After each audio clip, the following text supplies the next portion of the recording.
Fox 61 News at 6 starts now. Right now at 6, still many questions after 2 police officers were shot and killed. If there is an ongoing investigation, then you run the risk of potentially jeopardizing that investigation by putting too much information out there. How the police accountability law is playing a role in the investigation. Plus, a community coming together after tragedy. We open up our doors to them and just trying to give them a sense of normalcy for them. And the strong show of support on a national level for the officers' families. We definitely have our fan base and readers who look to us for a way to contribute, but any little thing to help the families. And we're just weeks away from the midterm elections, and President Biden's outlining his first moves after the polls close. Here's the promise I make to you and the American people. The first bill that I will send to the Congress will be to codify Roe v. Wade. The message he's sending to voters tonight. Plus, Halloween haunts return to the witch's dungeon. The undead are back alive after a COVID comeback. The Fox 61 News at 6 starts right now. Good evening. Thanks for joining us here on the news at 6 this evening. I'm Ben Goldman. And I'm Jen Bernstein. The Bristol community continues to come together for the 2 fallen police officers shot and killed last week. A memorial continues to grow outside of the Bristol Police Department for Officer Alex Hamzy and Sergeant Dustin DeMonte. A local barbershop is offering free haircuts to Bristol police officers and is raising money for the fallen officers' families. And on a national level, Barstool Sports is also raising money to help those families by selling T-shirts honoring the officers. So far, Barstool has raised $100,000. And it has been just 5 days since the tragedy in Bristol, and already we've seen body camera video and a report by the Office of the Inspector General. Fox 61's Matt Caron live in Bristol with a reason of why we are getting some of that information in a faster way than we might have before. Matt. Yeah, hi guys, and that reason is the police accountability bill. It's now law. It was signed in 2020. It was very controversial, but one of the things that it did was lay out a structure and a process for how these police-involved shootings would be investigated. Passed in 2020, the controversial police accountability bill, now law, is playing out in real time with the ambush killings of 2 Bristol police officers. It's important for citizens, the public at large, to see this kind of stuff. With regard to police-involved shootings, it does 3 things. Requiring body camera video to be released within 4 days.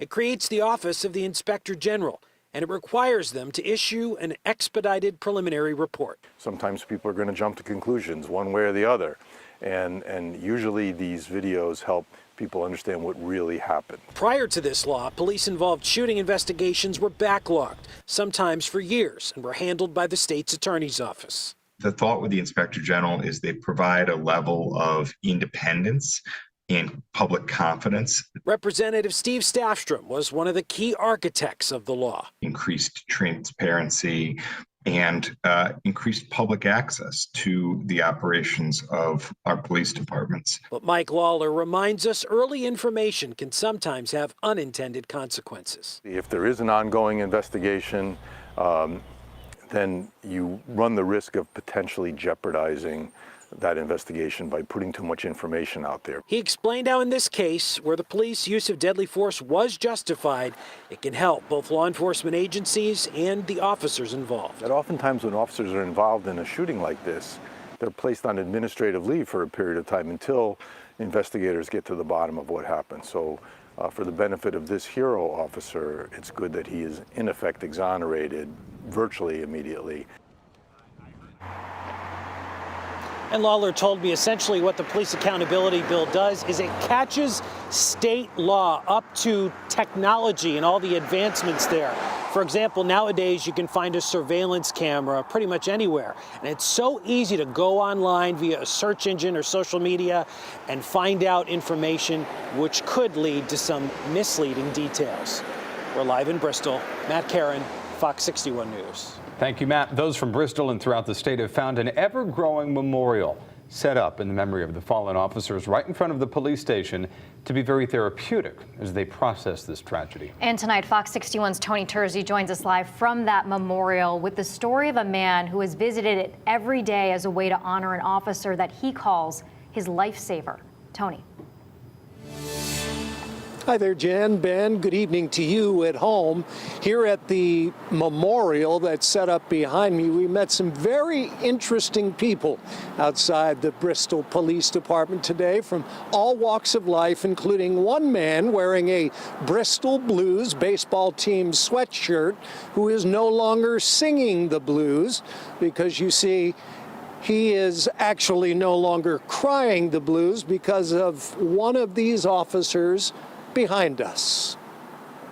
From retired police officers to a dad with his one-year-old daughter, everyone has a reason for being here, including a man honoring Sergeant Dustin DeMonte.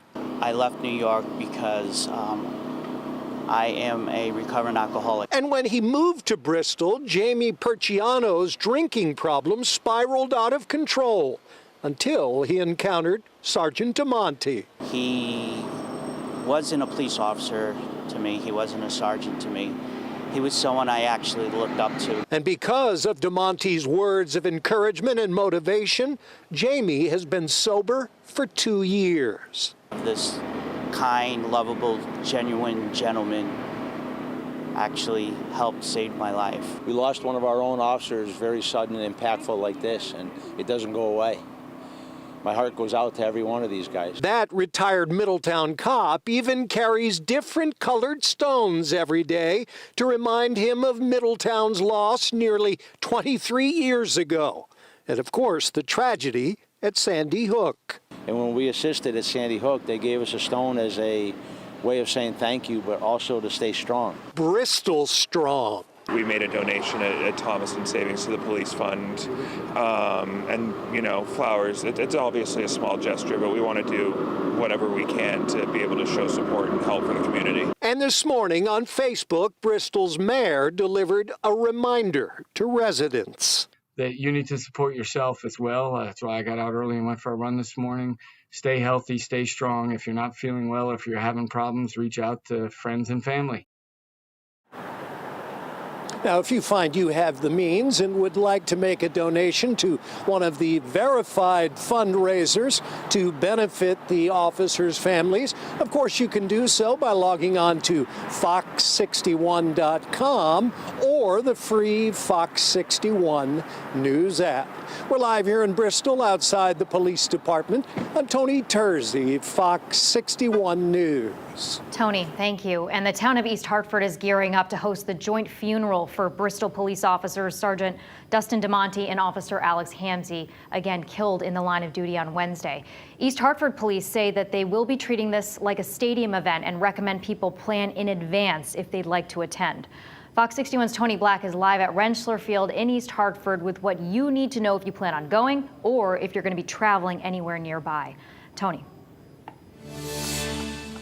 Yeah, Jen, the East Hartford Police Department met today to discuss the logistics of holding this joint funeral service on Friday here at Rentschler Field. Now, this stadium has a seating capacity of 40,000 people, but police believe that there will be more than that, more people coming to honor Sergeant Dustin DeMonte and Officer Alex Hamzy. The field will fill with people coming to pay their respects, as well as police officers from across the state of Connecticut, out of state, and possibly out of the country.